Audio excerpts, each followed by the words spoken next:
આજનો વિડીયો એક વિડીયો નથી પણ એક યાત્રા છે। યાત્રા એક એવા વ્યક્તિત્વને જાણવાની કે જેનું સાહસ, શૌર્ય અને સંઘર્ષ એ મોટી મોટી હુકુમતને મરાઠાની આન બાન અને શાનની સરગીત બનાવવામાં આવે છે। યાત્રા એક એવા યોદ્ધાની જેને સ્વરાજનો ભગવો ધ્વજ ગમે તે થાય પણ ફરકાવી દીધો। એક એવો વીર યોદ્ધા કે જેની ચમક સૂર્ય કરતાં પણ વધુ હતી। એક એવો શૂરવીર કે જેને પોતાની શૂરવીરતા, પોતાના સાહસથી પૂરા હિન્દુસ્તાનમાં ફેમસ થયા અને જેણે પોતાના ધર્મ અને ધરતીની રક્ષા માટે પોતાનું બધું બલિદાન કરી દીધું હતું। મિત્રો, આપણે વાત કરીએ છીએ હિન્દવી સ્વરાજ અથવા હિન્દુ પદ પાદશાહીના જનક કહેતા છત્રપતિ શિવાજી મહારાજના પુત્ર અને વિશાળ મરાઠા સામ્રાજ્યના બીજા છત્રપતિ સંભાજી રાજે ભોસલે, કે જેને કોઈ સ્વરાજ રક્ષક, શક્તિમાન શંભુ કે કોઈ છાવાના નામથી પણ ઓળખે છે।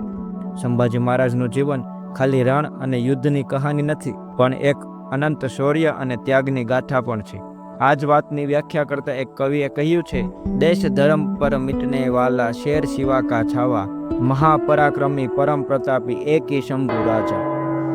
છત્રપતિ સંભાજી મહારાજ એક એવા રાજા હતા જેની વીરતાનો ઇતિહાસ આજ પણ યાદ કરવામાં આવે છે, કારણ કે તેને પોતાનું પૂરું જીવન હિન્દ સ્વરાજના સપના પાછળ મૂકી દીધું હતું, જે સપનું એક સમયે તેમના પિતાજી છત્રપતિ શિવાજી મહારાજે લીધું હતું। મિત્રો, આજના વિડીયોમાં આપણે સંભાજી મહારાજના જીવનને ખૂબ નજીકથી જોઈશું અને એ પણ જોઈએ કે કેટલું તેને બાળપણનું ભણતર શસ્ત્ર અને શાસ્ત્ર બંનેમાં કૌશલ બનાવ્યા, કેવી રીતે હસતા હસતા મોઢે પોતાના પ્રાણને માં ભવાનીના ચરણોમાં સમર્પિત કરી દીધા। શું છે આખી વાત કે 140થી વધુ યુદ્ધ જીતવાની? તો મિત્રો, ચાલો શરૂ કરીએ આખી વાતને। જો ચેનલમાં નવા હો તો અત્યારે સબસ્ક્રાઈબ કરી દેજો, વિડીયોને લાઈક કરી દેજો અને તમારા મિત્રો સુધી જો આ વાત ન જાણતા હોય તો શેર કરી દેજો। મિત્રો, છત્રપતિ સંભાજી મહારાજની વિડીયોમાં વાત કરવા અને બોલવામાં સરળ પડે તે માટે આપણે સંભાજી અથવા છાવાથી સંબોધિત કરશું। મિત્રો, સંભાજી મહારાજનો જન્મ 14 મે 1657માં પુરંદર કિલ્લામાં થયો હતો। તે છત્રપતિ શિવાજી મહારાજ અને તેમની પહેલી પત્ની સાઈબાઈના પુત્ર હતા। જ્યારે તે 18 વર્ષના હતા ત્યારે તેમની માતાનું અવસાન થયું હતું। ત્યારબાદ તેમનું પાલન પોષણ તેમની દાદીજી એટલે કે જીજાબાઈજીએ કર્યું હતું। આ જ કારણથી તે પોતાની દાદીજી સાથે નજીક હતા, તેથી તેમનો પ્રભાવ સંભાજી પર વધુ પડ્યો હતો। જીજાબાઈએ પોતાના પુત્ર શિવાજીની જેમ જ પૌત્ર સંભાજીને રાષ્ટ્રપ્રેમ, ધર્મપ્રેમ અને જીવનના આદર્શ મૂલ્યોની સ્થાપના કરી હતી। તેથી જ આપણે કહી શકીએ કે છત્રપતિ શિવાજી મહારાજની જેમ જ સંભાજી મહારાજની જીજાબાઈ ગુરુ હતા। જીજાબાઈ જાણતા હતા કે એક મહાન ચરિત્રથી કોઈ મહાન રાજા નથી બની શકતું, તેથી જ સંભાજીને યુદ્ધ નીતિનું ગણતર માટે કાશીરામજી પાસે મોકલવામાં આવ્યા હતા। કાશીરામ શાસ્ત્રી પાસેથી સંભાજીએ ગણિત, તર્ક, ભૂગોળ, ઇતિહાસ, પુરાણ, રામાયણ, વ્યાકરણ જેવું જ્ઞાન મેળવ્યું હતું અને સાથે સાથે શારીરિક દાવપેચ પોતાના પિતા છત્રપતિ શિવાજી મહારાજ પાસેથી શીખતા હતા। શિવાજી મહારાજના સૌથી મોટા પુત્ર હોવાથી તેમને પોતાના પિતાના હિન્દ સ્વરાજના સપનાને ખૂબ નજીકથી જોયું છે। સંભાજી મહારાજે પોતાની 16 વર્ષની ઉંમરે રામનગરનું યુદ્ધ લડ્યું અને શાનદાર જીત મેળવી હતી। તે જ સમયે 1675-1676માં તેમણે ગોવા અને કર્ણાટકમાં સફળ અભિયાનનું નેતૃત્વ પણ કર્યું હતું, જે મરાઠા સામ્રાજ્યના વિસ્તારમાં મહત્વપૂર્ણ સાબિત થયું હતું। સંભાજી મહારાજ ખાલી યુદ્ધ નીતિમાં જ આગળ નહોતા, સાથે સાથે તેઓ કલા અને સાહિત્યમાં પણ રુચિ ધરાવતા હતા। તેમની 14 વર્ષની ઉંમરમાં જ તેમણે સંસ્કૃત ભાષામાં બુદ્ધભૂષણ, વ્રજ ભાષામાં નખશિકા, નાયકી બાહેડ, સતસાતક ગ્રંથોની રચના કરી હતી। સંભાજી જ્યારે 17 વર્ષના હતા ત્યારે તેમના લગ્ન યેશુબાઈ સાથે થયા હતા। યેશુબાઈના પિતા પિલાજીરાવ શિર્કે પ્રમુખ સરદારોમાંના એક હતા। 6 જૂન 1674માં રાયગઢ કિલ્લામાં શિવાજી મહારાજે છત્રપતિજીની પદવી ધારણ કરી હતી અને મુગલો વિરુદ્ધ વિદ્રોહ જાહેર કરી દીધો।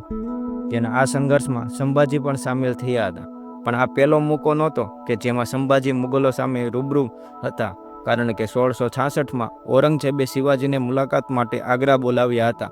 ત્યારે શિવાજીની સાથે 9 વર્ષના સંભાજી પણ ગયા હતા। ત્યારે ઔરંગઝેબ છલકપટથી બંનેને કોટરીમાં પૂરી દે છે, તેથી જ નાનપણથી સંભાજી મુગલોના છલકપટને જાણતા થઈ ગયા હતા। શિવાજી મહારાજ રણનીતિને જોઈને લેતા હતા, ત્યારે સંભાજી મહારાજના નિર્ણયો મનથી લેતા હતા। આ જ કારણથી કેટલા મરાઠા સરદારો ને સંભાજી મહારાજ પસંદ નહોતા, તેથી જ કેટલા દરબારો કે સરદારો એ છત્રપતિ શિવાજી મહારાજના નાનો બાળક એવા રાજારામજીને શિવાજી મહારાજ પછી મરાઠા એમ્પાયરના ઉત્તરાધિકારી તરીકે બનાવવા માંગતા હતા।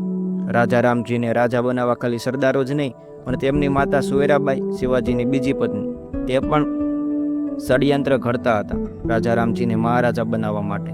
કેટલાક ઇતિહાસકારોનું કહેવું એવું પણ છે કે સોયરાબાઈએ પોતાના જાસૂસ દ્વારા સંભાજી મહારાજને ઝેર દેવાની કોશિશ પણ કરી હતી. આ જ કારણ હતું કે 1678 આવતું બંને ભાઈ વચ્ચે આનાકાની શરૂ થઈ ગઈ અને બંનેએ પોતાની રીતે અલગ અલગ કિલ્લાઓ પર પોતાના પ્રભાવ શરૂ કરી દીધા હતા. પણ જ્યારે છત્રપતિ શિવાજી મહારાજની તબિયત બગડવા લાગી ત્યારે મરાઠા સામ્રાજ્ય ઉપર મુગલોના હુમલા ચાલુ થઈ ગયા. ઉપરથી રાજારામ અને સંભાજી મહારાજના આનાકાનીનો ફાયદો મુગલોએ વધુ ઉપાડ્યો, કારણ કે ત્યારે મરાઠા શક્તિમાં ટુકડા પડી ગયા હતા. ત્યારે સંભાજી સમજી ગયા હતા, જો મરાઠાને બચાવવા છે તો સત્તાની દોર હવે હાથમાં લેવી પડશે. 3 એપ્રિલ 1680ના રોજ છત્રપતિ શિવાજી મહારાજના અવસાન પછી તેમની પત્ની સોયરાબાઈએ મંત્રીઓ સાથે મળીને રાજારામને તાજ પહેરવાની યોજના બનાવી અને તે પોતાની ચાલમાં સફળ પણ રહી. તેથી 10 વર્ષના રાજારામને સિંહાસન ઉપર બેસાડી દીધા અને સંભાજી મહારાજે રાયગઢ કિલ્લાને કબજામાં લઈને કેટલાક સરદારોના સમર્થન લીધા અને 20 જુલાઈ 1680ના રોજ ઉપરચરિક રૂપથી સિંહાસન ઉપર બેસી ગઈ. તે પછી સોયરાબાઈના ભાઈ સંભાજી તરફ થયા હતા ને બધું સંભાજી મહારાજને જણાવી દીધું હતું. તેથી જ સંભાજી મહારાજ જેવા છત્રપતિ બન્યા ત્યારે સોયરાબાઈ રાજારામ બંદી બનાવી દીધા અને સોયરાબાઈને ચલકપટના આરોપમાં ફાંસીની સજા આપવામાં આવી. કહેવાય છે કે ઘણા ઇતિહાસકારો કહે છે કે તેમનું મૃત્યુ કુદરતી રીતે થયું છે. 16 જાન્યુઆરી 1681ના રોજ સંભાજી મહારાજનું વિધિવત રાજ્ય અભિષેક થયો હતો. આ જ વર્ષે ઔરંગઝેબ અને તેનો પુત્ર મુહમ્મદ અકબર વચ્ચે દિલ્હી રાજ્યને લઈને બોલાચાલી થઈ હતી, કારણ કે મુહમ્મદ અકબર તેના પિતાની કઠોર નીતિનો વિરોધી હતો. તેથી જ તેને દિલ્હી રાજ્ય પોતાના હાથમાં લેવું હતું. રાજ્યને પોતાના હાથમાં લેવા ઔરંગઝેબના મુહમ્મદ અકબરને બંદી બનાવવા હુકમ આપી દીધો. પોતાના પિતાથી બચવા માટે મુહમ્મદ અકબર સંભાજી મહારાજના ચરણોમાં આવી જાય છે. તેથી ઔરંગઝેબ અને સંભાજી મહારાજ વચ્ચે વધુ તિરાડ પડી. તે પછી સંભાજી મહારાજે ગોવા પર પોતાનું વર્ચસ્વ સ્થાપ્યું. તેનાથી ઘણા બંદરો પર મરાઠા કંટ્રોલ આવ્યું. આ વાત ઔરંગઝેબને ખબર પડી ત્યારે જ ઔરંગઝેબે વાયસરોયને મરાઠા પર હુમલા કરવાનું કહી દીધું, પણ વાયસરોયે ચોખ્ખી ના પાડી દીધી. વાયસરોયનો સપોર્ટ ના મળતા ઔરંગઝેબે એકલા જ સંભાજી મહારાજ પર હુમલા ચાલુ કરી દીધા. શરૂઆતમાં દક્ષિણ તરફના કિલ્લાઓ પર હુમલા શરૂ કર્યા, પણ 1686 સુધી એક પણ કિલ્લા પર વિજય ના મેળવી શક્યા. તે પછી ઔરંગઝેબે છલકપટનો સહારો લેવાનું શરૂ કર્યું. ધીમે ધીમે દક્ષિણ તરફના બધા કિલ્લા પર ઔરંગઝેબ જીતી જાય છે. તેથી સંભાજી મહારાજ રાયગઢથી દૂર સંગેશ્વર રહેવા લાગે છે. એક દિવસ રાયગઢ જતા ત્યારે અમુક લોકો પોતાની સમસ્યા સાંભળવા માટે કહે છે. તેથી બીજા સૈનિકોને તે રાયગઢ જવા રવાના કરે છે ને થોડા સૈનિકોને સાથે રાખે છે. તો આ વાતની જાણ ગનોજી શિર્કેને પડે તો મુઘલ સરદાર ખાનને સાથે લઈને 5000 સૈનિકો સાથે ગુપ્ત રસ્તેથી ત્યાં પહોંચી ગયા. આ એ રસ્તો હતો જે ખાલી મરાઠાઓને જ ખબર હતી. તેથી સંભાજી મહારાજને એવું હતું જ નહીં કે આ રસ્તેથી શત્રુઓ આવી શકે. સંભાજી મહારાજે લડ્યા, પણ 200 સૈનિકો સાથે સામે 5000 મુગલો સામે જીત મેળવી મુશ્કેલ હતી.